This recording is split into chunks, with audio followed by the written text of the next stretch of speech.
Maria Santos walked through the dusty streets of the small town with her usual gentle smile. People often whispered about her behind closed doors. They called her too soft, too kind for her own good. Some even laughed at how she always stayed calm, no matter what happened around her. The local shopkeepers would shake their heads when they saw her coming, knowing she would probably ask for donations for the orphanage where she worked. At 32 years old, Maria had devoted her entire adult life to caring for children who had nowhere else to go. The St. Catherine's Orphanage sat on the edge of town, an old building that housed 43 children ranging from toddlers to teenagers.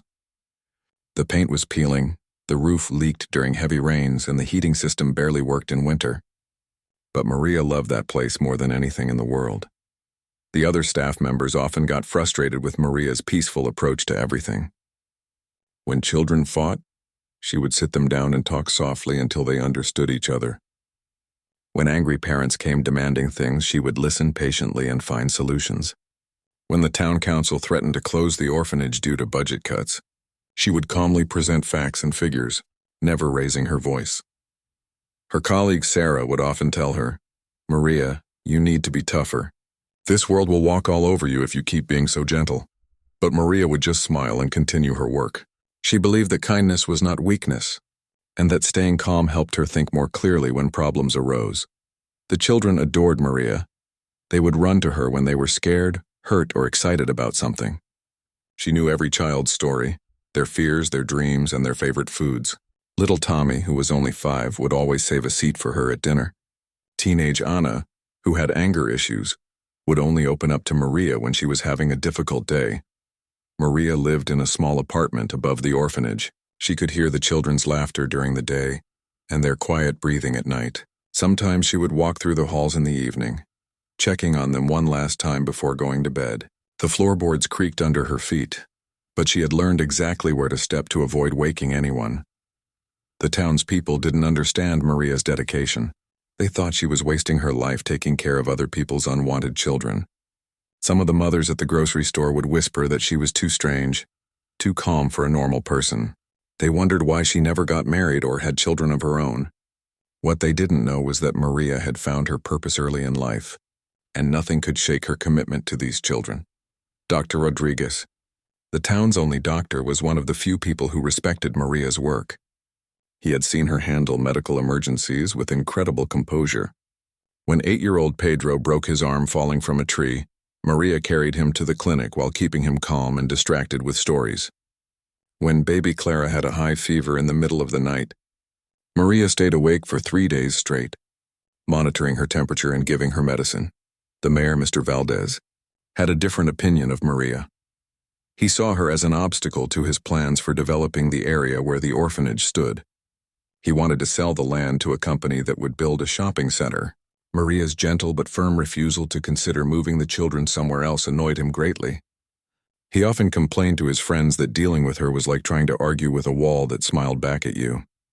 As autumn arrived, strange things began happening in the town. There were reports of unusual people asking questions about the orphanage. Some residents noticed unfamiliar cars driving slowly past the building at odd hours. Maria heard these rumors but didn't pay much attention to them. She was too busy preparing for winter, making sure the children had warm clothes and that the building was as ready as possible for the cold months ahead. The warning signs were there, but Maria's trusting nature made her overlook them. She believed that most people were good at heart, and that any problems could be solved through understanding and communication. This belief had served her well throughout her life, but it also made her vulnerable to those who might take advantage of her gentle spirit. On a quiet Thursday evening in late October, as Maria was helping the children with their homework and preparing dinner, she had no idea that her peaceful world was about to be turned upside down. The next few hours would test everything she believed about herself and show the entire town what real strength looked like. The first sign of trouble came on a Friday morning when Maria noticed a black van parked across the street from the orphanage. She was hanging laundry in the small courtyard when she spotted it. The windows were tinted so dark that she couldn't see inside, and the license plate was covered with mud. Something about the vehicle made her feel uneasy, but she tried to push the feeling away. Throughout the day, the van remained in the same spot. Maria watched it from different windows as she went about her daily routine. She fed the children breakfast, supervised their morning lessons, and helped them with their chores, but her eyes kept drifting back to that mysterious vehicle. By lunchtime, her usual calm was beginning to crack. Sarah, the assistant caregiver, noticed Maria's distraction. "What's wrong with you today?" she asked while they prepared sandwiches for the children. "You keep looking out the window like you're expecting something bad to happen." Maria pointed toward the street. "That van has been there all morning. I've never seen it before and no one has gotten out of it." Sarah looked through the kitchen window and shrugged. "Probably just someone waiting for a friend. You worry too much about everything." But Maria's instincts told her differently. She had lived in this town her entire life and knew every vehicle that regularly passed by the orphanage. This van was definitely out of place. When she called the police station, Officer Martinez laughed at her concerns. "Maria, you're being paranoid. There's no law against parking on a public street. Maybe someone is just taking a nap." As evening approached, the van finally drove away, but Maria's unease remained. She gathered all the children for dinner and counted them twice, making sure everyone was present. Little Tommy asked her why she looked worried, and she forced a smile, telling him that everything was fine. But deep inside, she knew that something was very wrong. That night, Maria couldn't sleep. She walked through the halls of the orphanage, checking and double-checking that all the doors and windows were locked. The old building creaked and settled around her, familiar sounds that usually brought her comfort. Tonight, every noise made her jump. She stood by the front window for a long time, watching the empty street and wondering if she was being foolish. Saturday morning brought new concerns. Mrs. Henderson, from the bakery, called to tell Maria that strange men had been asking questions about the orphanage. They wanted to know about the building's security, how many staff members worked there, and what time everyone usually went to bed. Mrs. Henderson had refused to answer their questions, but she was worried enough to warn Maria. More reports came in throughout the day. The postal worker said that someone had tried to get information about the orphanage's mail delivery schedule. The grocery store owner mentioned that unusual people had been asking about Maria's shopping habits and when she usually came to town. Each phone call made Maria more nervous, but she tried to stay calm for the children's sake. Dr. Rodriguez stopped by in the afternoon to check on baby Clara, who was recovering from a cold. He pulled Maria aside and spoke quietly so the children wouldn't hear. "Maria, I think you should be very careful. These questions people are asking, they're not normal. Someone is planning something and I'm afraid it involves the orphanage." Maria felt a chill run down her spine. "But why would anyone want to hurt us? We're just trying to take care of children who need help." Dr. Rodriguez shook his head grimly. "There are people in this world who see opportunities where others see only innocence. Please promise me you'll be extra careful tonight." As Saturday evening fell, Maria decided to call the police again. This time, she spoke to Sergeant Thompson, who took her concerns more seriously than Officer Martinez had. He promised to have patrol cars drive by the orphanage more frequently during the night. "We can't post an officer there permanently without concrete evidence of a threat," he explained, "but we'll keep an eye on things." Maria spent the evening trying to act normal around the children. She helped them with their weekend homework, played board games with the younger ones, and read bedtime stories to those who couldn't sleep without them. But her mind was racing, trying to figure out what kind of danger might be approaching and how she could protect 43 innocent children. Before going to bed, Maria did something she had never done before. She gathered supplies and placed them in strategic locations around the building. She put flashlights in every room, made sure her cell phone was fully charged, and even placed a baseball bat near the front entrance. She felt silly doing it, but Dr. Rodriguez's warning kept echoing in her mind. As she finally lay down in her small apartment above the orphanage, Maria could hear the children sleeping peacefully below her. Their soft breathing and occasional sleepy murmurs usually helped her relax, but tonight they only reminded her of how vulnerable they all were. She stared at the ceiling, wondering if she was being paranoid or if her instincts were trying to prepare her for something terrible. The clock on her nightstand showed 11:47 p.m. when Maria finally closed her eyes. She had no way of knowing that in just a few hours her worst fears would become reality, and her peaceful world would be shattered by forces she had never imagined facing. Maria woke up to the sound of car engines at 2:17 a.m. Her eyes snapped open immediately, and she knew this wasn't the usual late-night traffic that occasionally passed by the orphanage. These engines were running quietly, as if the drivers were trying not to wake anyone. She slipped out of bed and crept to her window, being careful not to make any noise. 3 dark vehicles were parked outside the orphanage. Men in black clothing were getting out of the cars, and Maria could see they were carrying what looked like bags and equipment. Her heart started pounding so hard she could hear it in her ears. This was exactly what she had been afraid of, but seeing it actually happen made her feel sick with terror. Maria grabbed her cell phone and tried to call the police, but there was no signal. She tried again and again, but the screen showed no bars. Someone had blocked the phone signals in the area. She realized that these people were professionals who had planned this carefully. They knew exactly what they were doing, and she was completely alone. Moving as quietly as possible, Maria made her way downstairs to the main floor of the orphanage. She could hear voices outside, but they were speaking too softly for her to understand what they were saying. Through a gap in the curtains, she watched as the men spread out around the building. Some went to the back entrance while others positioned themselves near the windows. They were surrounding the orphanage completely. Maria's mind raced as she tried to figure out what to do. She thought about waking the children and trying to escape, but there were too many of them and nowhere to run. The orphanage was isolated on the edge of town, and these men had obviously planned for every possibility. Her only choice was to protect the children from inside the building and hope that help would come somehow. She quickly but quietly went through the halls, checking that all the doors were locked and making sure the children were still sleeping. Most of them were completely unaware that anything was wrong. Baby Clara was peaceful in her crib, and little Tommy was clutching his stuffed bear tightly. The older children, like Anna, were sleeping deeply after a long day of activities. The sound of someone trying to open the front door made Maria freeze in place. She could hear metal tools scraping against the lock, and she knew they were trying to break in. Her calm nature, which everyone had always laughed at, suddenly became her greatest strength. Instead of panicking, her mind became crystal clear, and she started thinking like a strategist. Maria remembered that the orphanage had an old security system that hadn't been used in years. She ran to the basement and found the control panel covered in dust. With shaking hands, she managed to turn it on, and suddenly loud alarms began blaring throughout the building. The sound was deafening, but Maria hoped it would wake the neighbors and alert someone that something was wrong. The children began waking up, confused and frightened by the noise. Maria ran back upstairs and started moving quickly from room to room. She told the older children to help gather the younger ones in the main playroom, which was in the center of the building and had no outside windows. "It's just a drill," she told them calmly, even though her heart was racing. "We need to practice staying together and being quiet." Through the windows, Maria could see the men outside becoming more aggressive. They were no longer trying to be quiet or careful.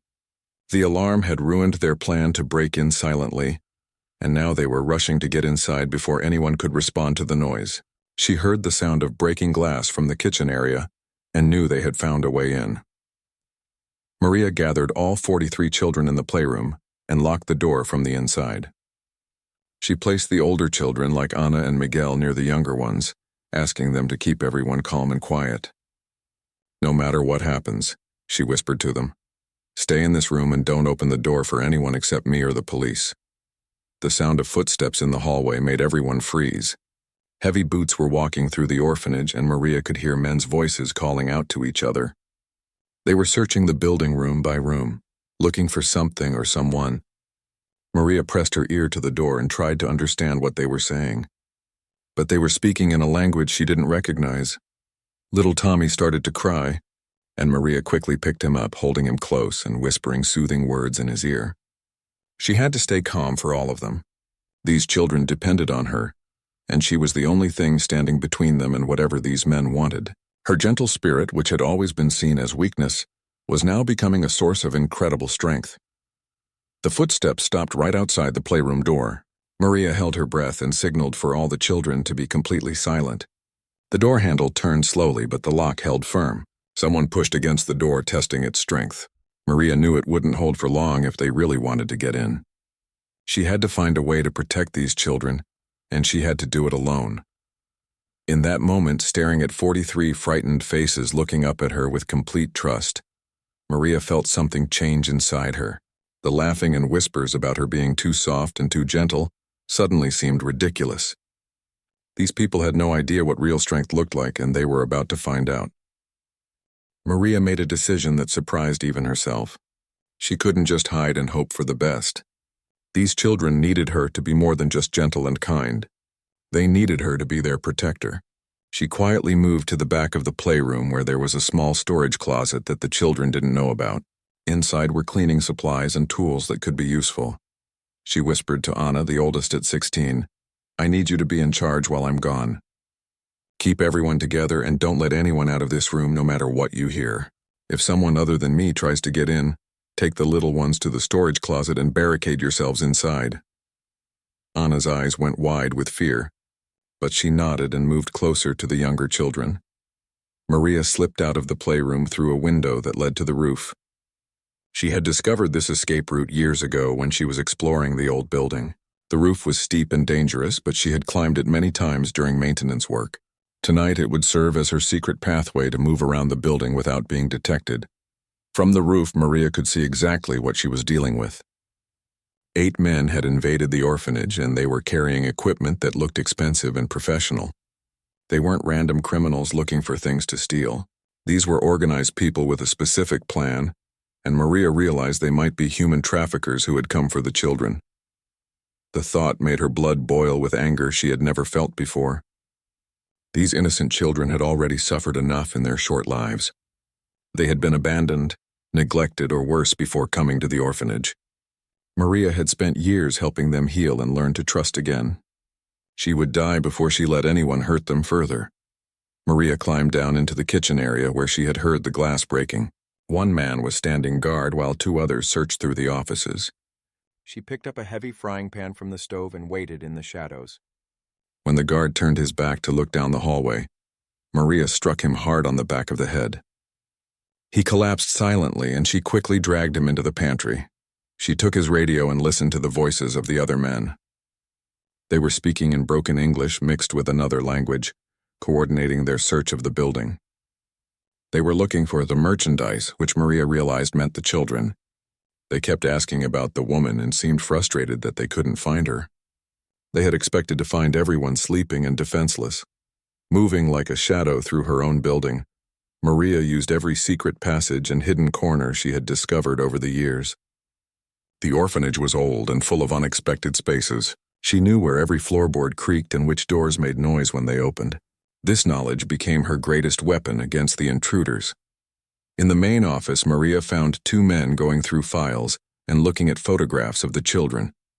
The sight of them handling pictures of her kids with their dirty hands filled her with rage. She turned off the electricity to that section of the building, plunging the area into darkness.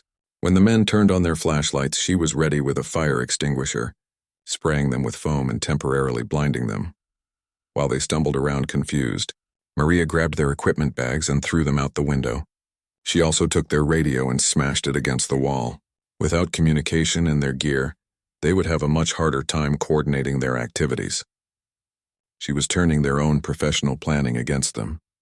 The alarm was still blaring throughout the building, but Maria realized it might not be enough to bring help quickly. She needed to create more noise and more problems for these men. She ran to the mechanical room and turned on every piece of equipment she could find. Water pumps, heating systems, and ventilation fans all roared to life, creating a deafening mechanical symphony. From another radio she had taken, Maria heard the men growing frustrated and angry. Their carefully planned operation was falling apart, and they couldn't understand how one woman was causing so much trouble.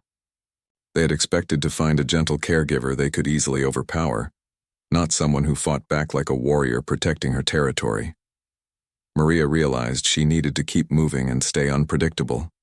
She couldn't fight all of them at once, but she could make their lives miserable one at a time. She found the main water valve and turned it off, then turned on every faucet and shower in the building. Soon the remaining water pressure would drop to nothing, making it impossible for them to clean the foam from their eyes or wash their hands if they got dirty. In the laundry room, Maria found bags of soap powder and began spreading it on the floors where she knew the men would walk. When mixed with the water that was now flooding parts of the building, it would create slippery, dangerous conditions. She was turning the entire orphanage into an obstacle course, designed to slow down and confuse the intruders.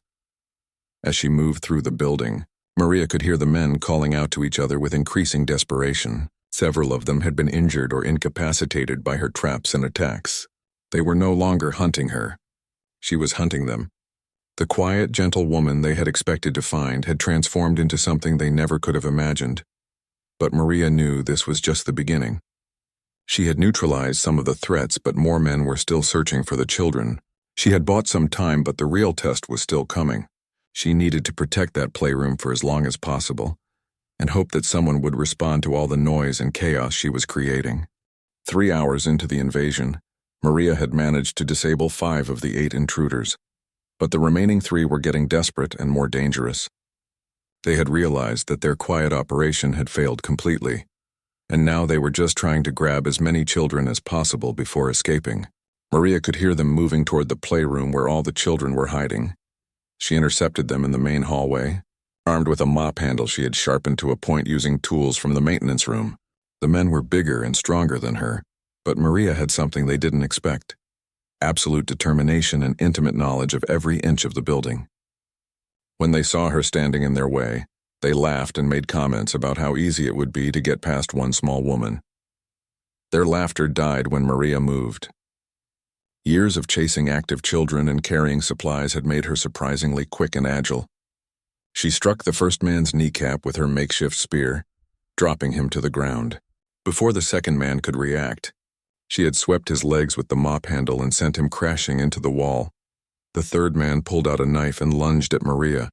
She dodged to the side and grabbed a fire extinguisher from the wall, spraying him in the face with chemical foam. While he was blinded and choking, she hit him repeatedly with the metal canister until he stopped moving.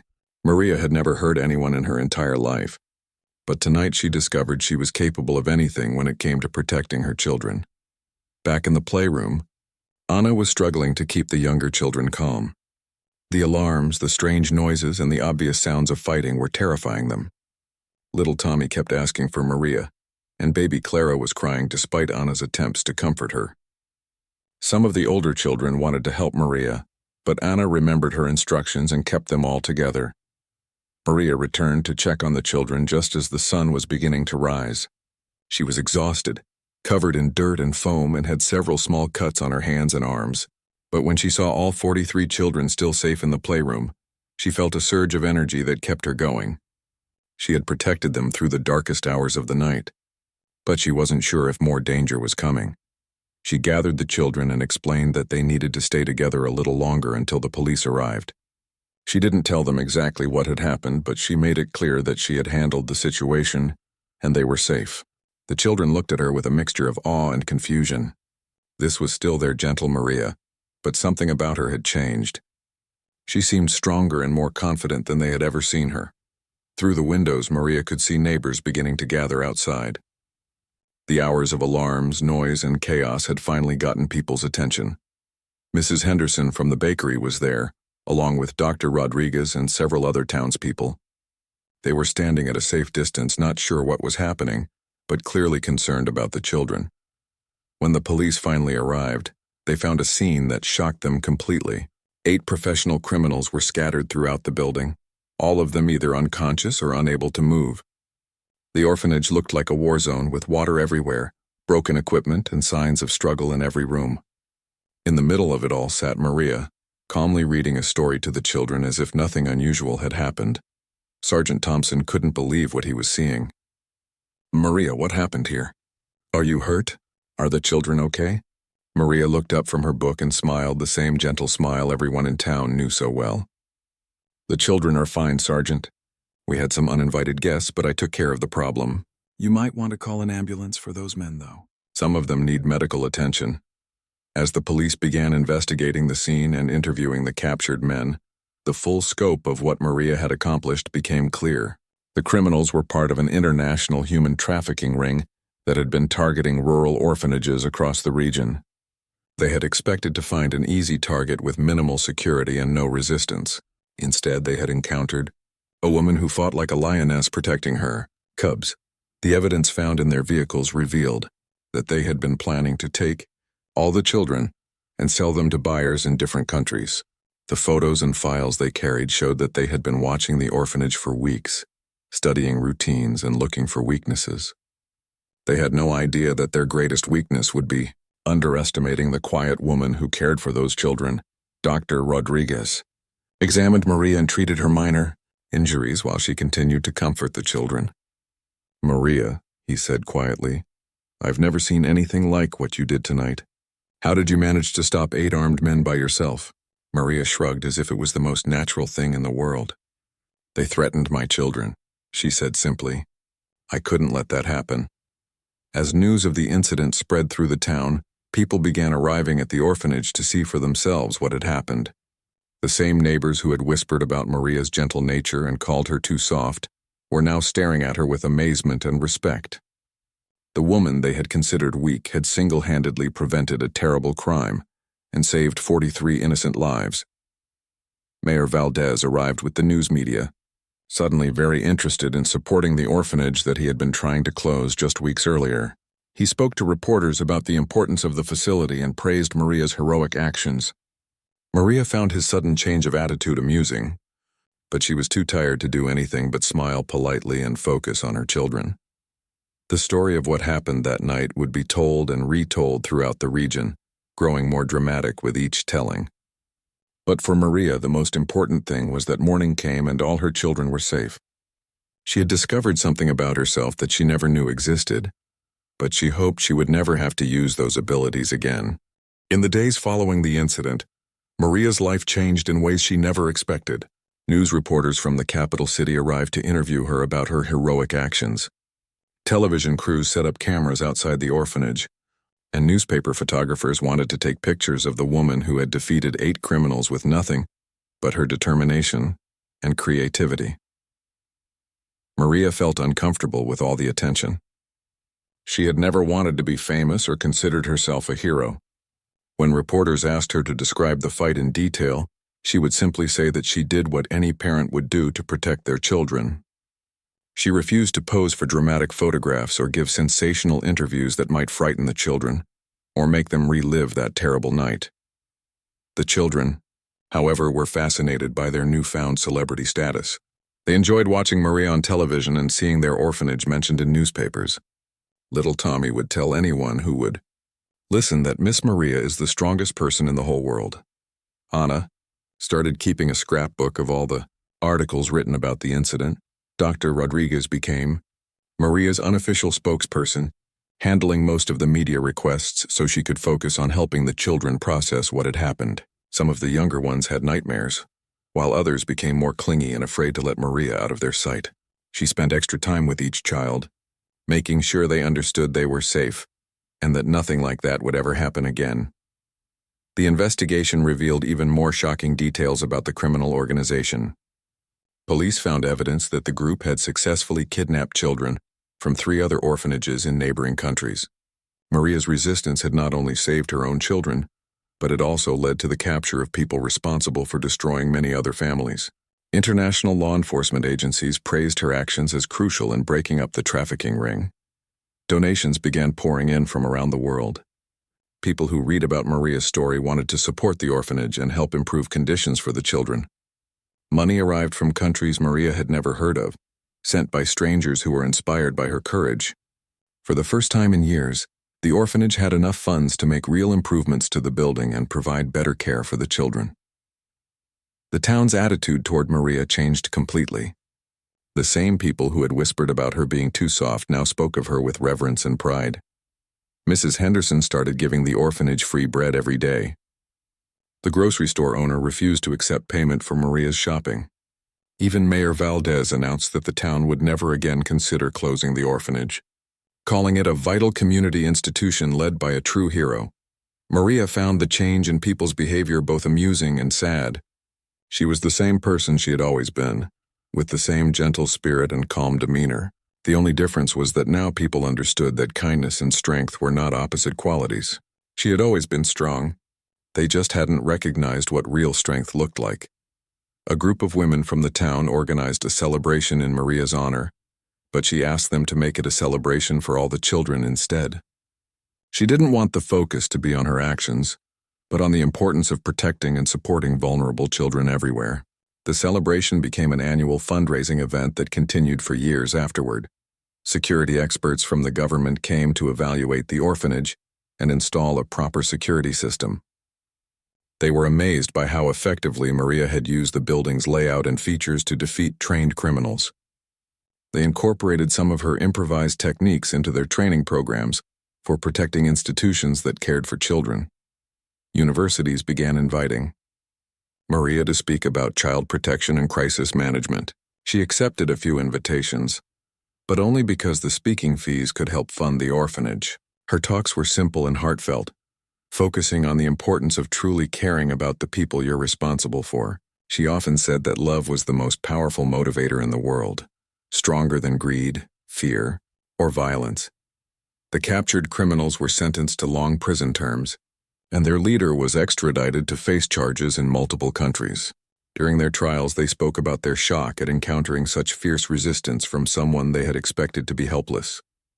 Their testimony helped other law enforcement agencies understand how to better protect vulnerable institutions. Maria used the donated money wisely, improving the orphanage's facilities while always keeping the children's needs as the top priority. She hired additional staff members, including a security guard and a counselor to help children who had experienced trauma. The building got a new roof, better heating, and fresh paint. For the first time in years, it truly looked like a happy home for children. Despite all the changes and recognition, Maria's daily routine remained largely the same. She still woke up early to prepare breakfast for the children, still helped with homework in the evenings, and still told bedtime stories to those who needed them.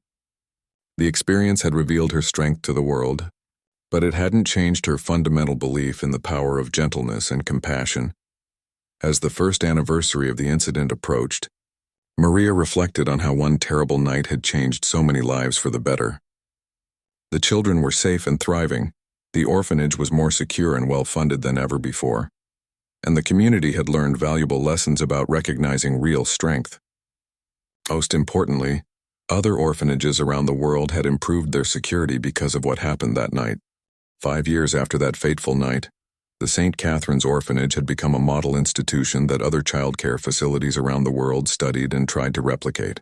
Maria was still the director, but now she worked with a team of dedicated professionals who shared her philosophy of combining compassion with practical protection.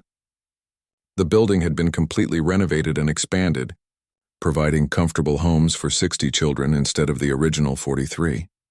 Maria never married or had biological children of her own, but she had become a mother to hundreds of children who passed through the orphanage over the years. Many of the children from that terrible night had grown up and moved on to successful lives, but they still considered Maria their real mother and visited her regularly. Anna had become a social worker, inspired by Maria's example. Tommy, now 10 years old, wanted to be a police officer so he could protect other children like Maria had protected him. The story of Maria's 8-hour battle against the human traffickers had become legendary, told and retold in books, documentaries, and training programs for people who worked with vulnerable populations. But the real impact of her actions was seen in the countless improvements made to orphanage security systems worldwide.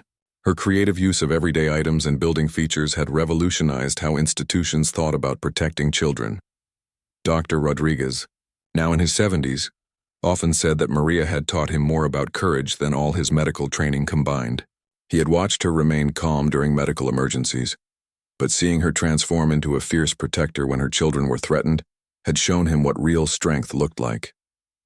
He still served as the orphanage's doctor and had trained several younger physicians in Maria's approach to childcare. The town had grown and prospered in the years since the incident, partly due to the positive attention Maria's story had brought to the area. Tourism increased as people came to see the orphanage and meet the woman who had become an international symbol of protective love. The local economy benefited, and many residents found new opportunities for work and business. Mayor Valdez had been replaced by a woman who genuinely supported the orphanage and worked closely with Maria to ensure the facility had everything it needed. The new mayor often said that Maria had shown the entire community what it meant to truly care about protecting the most vulnerable members of society. The land where Valdez had once planned to build a shopping center was now a beautiful playground and garden for the children. Maria's speaking engagements had evolved from simple talks about child protection to comprehensive training programs for caregivers, social workers, and security professionals. She had established a foundation that provided funding and training for orphanages in developing countries, sharing the lessons she had learned about combining gentle care with effective protection. Her programs had helped improve conditions for thousands of children around the world. The gentle spirit that people had once mocked had become Maria's greatest strength and most important legacy. She had proven that kindness was not weakness, that calm demeanor was not passivity, and that love was the most powerful force for protection in the world. Her story inspired countless people to reconsider their own approaches to caring for others and standing up against injustice. At 42 years old, Maria had gray streaks in her hair and laugh lines around her eyes from years of smiling at children's jokes and achievements. She still walked through the town with the same peaceful expression, but now people greeted her with genuine respect and admiration. Shopkeepers still asked for her opinion on community matters, but now they listened carefully to her advice instead of dismissing her gentle approach. The children at the orphanage knew they were safe not just because of the security systems and trained staff, but because Maria would always be there to protect them. New children who arrived scared and traumatized quickly learned that this calm, soft-spoken woman was the strongest person they would ever meet. Her reputation as a fierce protector was balanced by her daily demonstrations of infinite patience and unconditional love. On quiet evenings, Maria would sometimes walk through the halls of the orphanage and remember that terrible night when everything changed. She thought about the 8 men who had underestimated her, the 43 children who had trusted her to keep them safe, and the moment when she discovered that gentleness and strength were not opposites but partners. That night had tested everything she believed about herself, and had proven that love was indeed the most powerful force in the universe. Maria's story continued to inspire people around the world who worked with children, faced difficult situations, or simply wanted to understand what real courage looked like. She had shown that heroes didn't always look like the characters in action movies. Sometimes they looked like quiet, gentle women who spent their days reading stories and wiping away tears. Sometimes the greatest strength came not from muscles or weapons, but from an absolutely unshakable commitment to protecting those who couldn't protect themselves. The laughing had stopped long ago. Now, when people spoke of Maria Santos, they spoke of a woman who had changed their understanding of what it meant to be truly strong. She remained gentle and calm, just as she had always been, but everyone finally understood that these qualities were not signs of weakness. They were the foundations of the most powerful kind of strength, the strength that comes from love, determination, and an absolute refusal to let evil triumph over innocence.